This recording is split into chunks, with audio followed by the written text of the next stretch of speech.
bem? Seja muito bem-vindo a mais um episódio do Catedral Cast.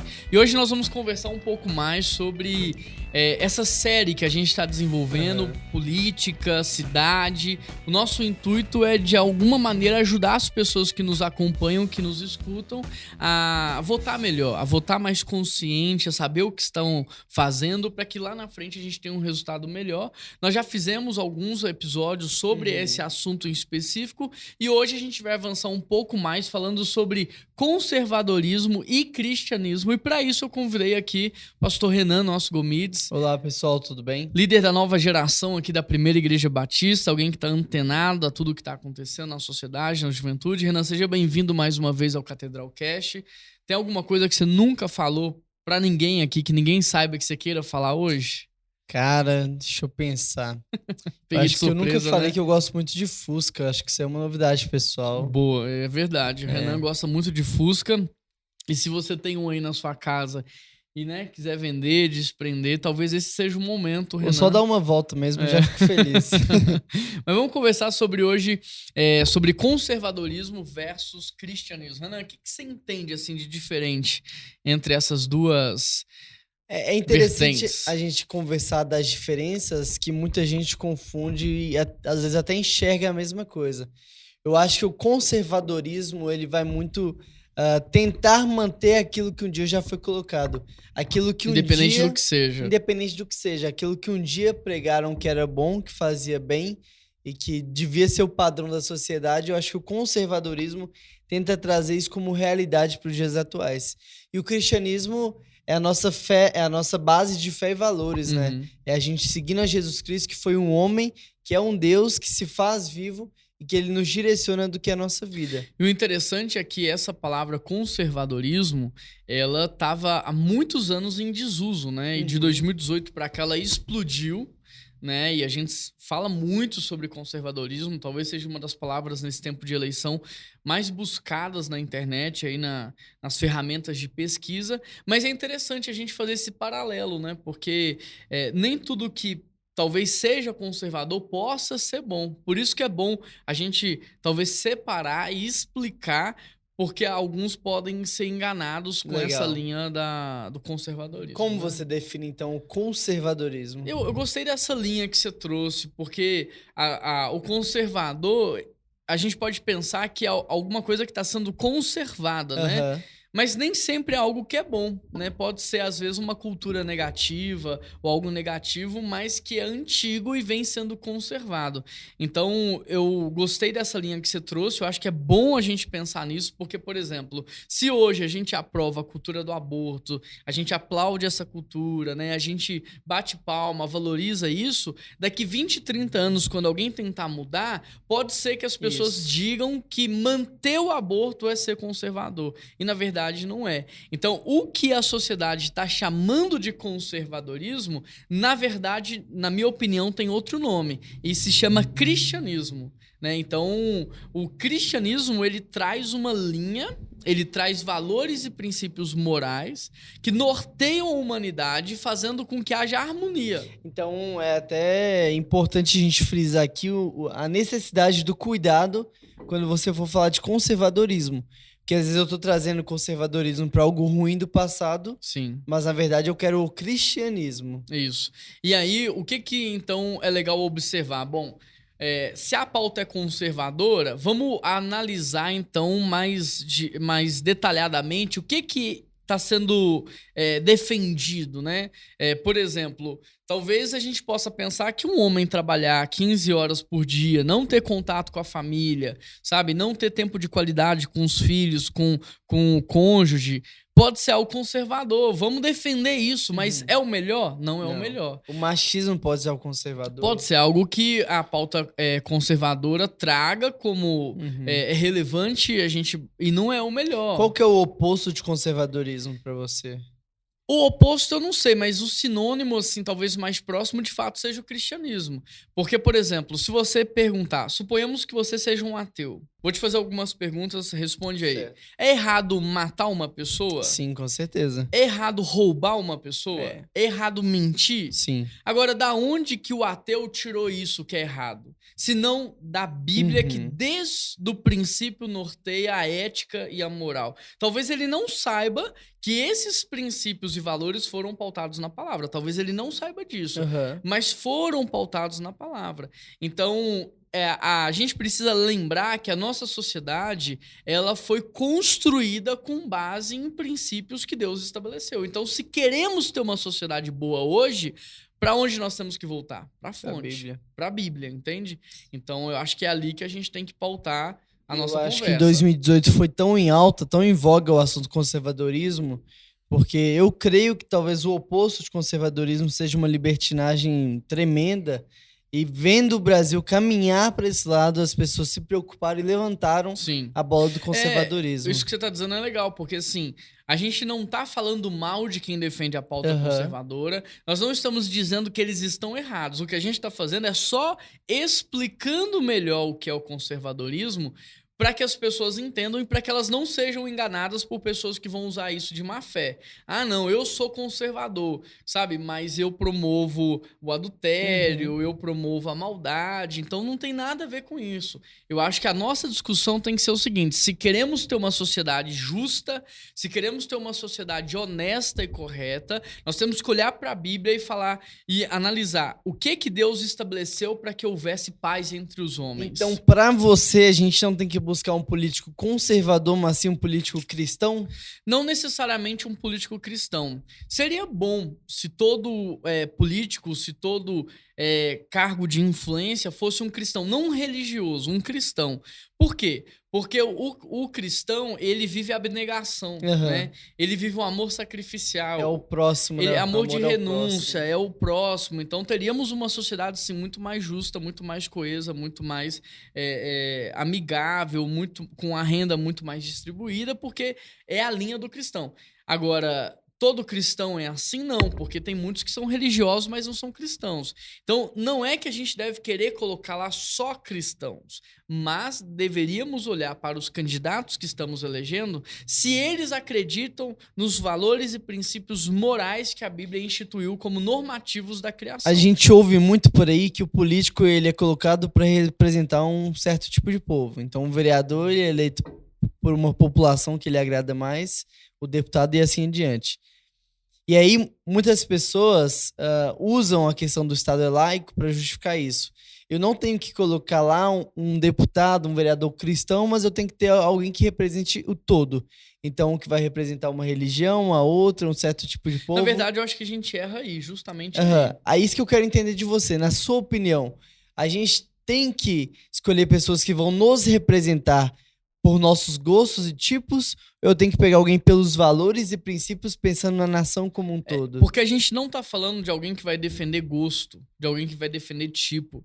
A gente erra aí, porque a gente tá colocando lá um representante do movimento tal para defender os interesses do movimento tal. Vira panelinhas, né? O representante do movimento A para defender... Não, a gente erra aí. Acaba segregando mais O que nós temos que defender e promover é a vida, é o ser humano, é a igualdade, sabe? É a distribuição, é a oportunidade, é a dignidade humana, independente de raça, tribo, povo, independente de cor, independente de condição social. Por isso que você me perguntou, tem que colocar todo mundo que é cristão? Não. Mas se todo mundo que tivesse lá fosse realmente cristão, seria diferente. Porque o cristão de verdade, o homem e a mulher de Deus, ele está interessado na salvação do homem todo, na redenção da humanidade, na redenção da criação. Ele está pensando sempre no outro, sempre no benefício das próximas gerações. Então eu acho que o político ele não tem que defender um grupinho, né? Ele tinha que defender a vida, ele tinha que defender a dignidade humana. É para isso que nós temos que estar trabalhando. Agora, quando nós pensamos na vida do povo, na dignidade humana, nós precisamos olhar para a Bíblia, porque Deus criou o homem, Deus criou as pessoas, Deus criou a natureza. E ele deu uma normativa para isso acontecer. Seu carro é automático ou manual? Automático. Imagina se você dirigisse ele com a cabeça do câmbio manual. Ia causar um acidente. Você ia quebrar o câmbio. Então, a gente está tentando ser humanidade desrespeitando os princípios da humanidade. Por isso está dando tudo errado. Então, a questão da Bíblia não é questão nem de religião. A questão da Bíblia é uma questão de sobrevivência, de vivência, de humanidade. Ali tem informações para todas as áreas da vida. Se você é pedagogo, vai aprender com Paulo. Se você é um líder, vai aprender com Moisés. Se você é mãe, vai aprender com Maria. Se você é médico, aprende com Deus quando fez o processo de colocar Adão para dormir, anestesia geral, tirar a costela para fazer Eva, clonagem humana. Então, sabe, a Bíblia tem informação e ela não está defendendo um grupo em prol do outro, querendo o mal do outro. Ela está olhando pro globo, ela está olhando para a humanidade como um todo. O problema é que as pessoas não estão olhando como um todo, né? O que a gente tem hoje são grupos polarizados, um contra o outro. Um é conservador, o outro é totalmente o oposto. Não quero saber do bem para a nação. Vejo pessoas torcendo muitas vezes para dar errado para dizer eu avisei. Isso é bem complicado, né? Sim. Então, nos falta a consciência de família hoje, né? Eu acho que a consciência de família muda tudo. Por exemplo, se você abandonar o seu pai e a sua mãe, o Estado vem atrás de você, você é processado, porque família a gente não abandona. Se você abandonar o seu filho quando você tiver, o Estado vem atrás de você. Você pode responder a um processo, porque filho não abandona. Mas as pessoas já entram no casamento com a cabeça de sociedade. Né? Se der certo, a gente abre umas filiais, se não der certo, a gente separa e divide os bens. E essa mentalidade que a gente tem de sociedade, hoje ela está permeando tudo. Então não existe mais amizade, existe uma relação comercial. Né? Existe network, não existe mais amizade. Hoje existe network. Se você tem para me oferecer, eu ando com você. Se você não tem, eu deixo você de lado e procuro outro que tem. Então, essa relação quebrada da família na sociedade é o que nos faz viver o que a gente está vivendo. Porque pensa só, por exemplo, dentro da sua família tem desigualdade social? Não. Tem minorias? Não. Tem, sei lá, racismo? Não. Dentro da família não existe essas coisas. Você tem um pão. Se o teu irmão tá com fome, você divide o pão com ele. Você tem uma casa de um quarto. Se o teu irmão não tem onde morar, ele vai morar com você. Então, dentro da... A cura... É unidade, né? A cura da sociedade é a consciência da família, né? Então, nós todos viemos do mesmo Adão. Todos nós viemos do mesmo pó. É por isso que a Bíblia diz, quando um chora, todos choram. Quando um se alegra, todos se alegram. Por quê? Porque é meu irmão, é minha família. Essa falta da consciência da família nos faz viver esse partidarismo, essa bipolaridade, sabe? Cada um pensando só em si, como... Olha o absurdo que a gente chegou, Renan. Olha o que você acabou de falar. Vamos torcer para dar errado só para provar que a gente estava certo. Por que vai pagar o preço disso? É nossa família que vai pagar o preço disso. São os nossos filhos, são os nossos netos que vão pagar o preço do meu orgulho, da minha arrogância. Então, independente daquilo que eu acho que é o bom para mim, eu tenho que pensar o que é bom para todo mundo. Pô, emoção acima da razão também, né? Pra você, então, a solução... Com a razão em cima da emoção. É que muitas vezes a pessoa quer tanto que a razão dela seja verdadeira, que ela põe em cima da emoção, que é o amor pelos outros. Pra você, a solução, então, seria melhorar as creches, escolas, situações familiares? A solução, para mim, é você fortalecer as famílias. Então, por exemplo, quando você foi tirar a carteira, quanto tempo você estudou? 1 ano quase. E quanto tempo de aula prática? Um bom tempo também. Quantas provas de exame prático você fez? Eu vou ficar com vergonha. Eu passei na 5ª. Quanto tempo deu esse processo todo? Cara, foi mais de 1 ano. Não, muito mais. Muito você passou mais de um na 5ª, ano. deve ter dado uns 3. Tô pagando até hoje. Mas olha só, para tirar a carteira, quanto tempo de preparo, né? Você vai fazer medicina, se eu não me engano, são 6 anos mais a residência. 6 anos mais residência, depois mais especialização, enfim. É uma vida estudando, né? Aí você vai casar, você fala assim, Estado, eu quero casar. Ele fala assim, assina aqui. Entra pro casamento. Então não há nenhum investimento na educação da família. Na escola você estuda química, biologia, física, matemática, geometria, mas você não estuda finanças domésticas. sabe? Você não estuda inteligência emocional. Você não estuda a arte de perdoar, a arte de se reconciliar. Você não estuda a gestão de pessoas. Então, a relação... Parece que a sociedade faz de tudo para que ela seja frágil. Porque não há nenhum investimento para que a gente seja bons amigos, para que a gente seja família. Então, eu acho que a mudança tá aí. Por quê? Família forte, cidade forte. Família fraca, cidade fraca. Então, quais propostas eu devo ficar de olho para escolher um candidato bom visando a família? No nível que a gente tá de imoralidade, no nível que a gente tá de depravação, a gente tem que estar de olho em tudo que se fala sobre família. Se o candidato não fala nada de família, você já descarta ele. Mas dá um exemplo de proposta sobre família. Por exemplo, vou começar falando sobre propostas contrárias à família. Tá. Então, em quem não votar, então? Sim, aborto. Gente que está defendendo o aborto. Se você tem um candidato que hoje defende o aborto, isso é crime, né? Deus deu a vida e Deus tira a vida. A gente não pode defender nem no caso quando a pessoa é presa e ela recebe a pena de morte, né? E nem a questão do aborto. Deus põe e Deus tira a vida. Então a questão do aborto, né? A questão do casamento. Então a gente vê as pessoas tentando tirar o valor do casamento, esvaziar o valor do casamento, facilitando o divórcio cada vez mais. Leis que, por exemplo, incentivam, não só leis, mas, por exemplo, programas de televisão, candidatos que acham que isso é liberdade de expressão, fazer um filme que apoia o abuso infantil. Isso não é liberdade de expressão, isso é incentivo ao crime. Então, apologia, né? É apologia, sabe? Isso é incentivo. Tanto tentando normatizar na cabeça da criança a sexualidade na infância dela, quanto normatizar o cara ou a mulher que abusa de uma criança. Então, eu acho que tem que partir por aí. Quem tá trabalhando contra? Segundo ponto, né? Primeiro ponto, quem tá trabalhando a favor? E tá trabalhando a favor como? E aí a gente afunda. Se o seu candidato não fala de família, começa a perguntar pra ele. O que você acha sobre a família? O que você acha sobre o casamento entre um homem e uma mulher? O que você acha sobre a criação de filhos? E até mesmo observar a família dele, né? Se tem, se não tem, se é divorciado, como que lida com os filhos. Se é coeso, o que fala e o que vive, né? Então eu acho que esse é um tempo que a gente tem que pesquisar a fundo os nossos candidatos. Então a gente está no exato momento da política brasileira que pessoas que não se davam com outras agora estão se juntando por causa de um fim em específico. Sim. Ou seja, elas conveniente, não... né? Então assim, o cara não é coerente com aquilo que ele falou lá atrás, né? Ele tá se unindo porque ele quer o mal de alguém, não porque ele quer construir uma política melhor pro Brasil. Então eu acho que é isso. Então avalie mesmo, sabe? Pesquise. Seja o cara chato que vai atrás pra você escolher. Aí você pode falar assim, vai sobrar ninguém. Sobra, tem.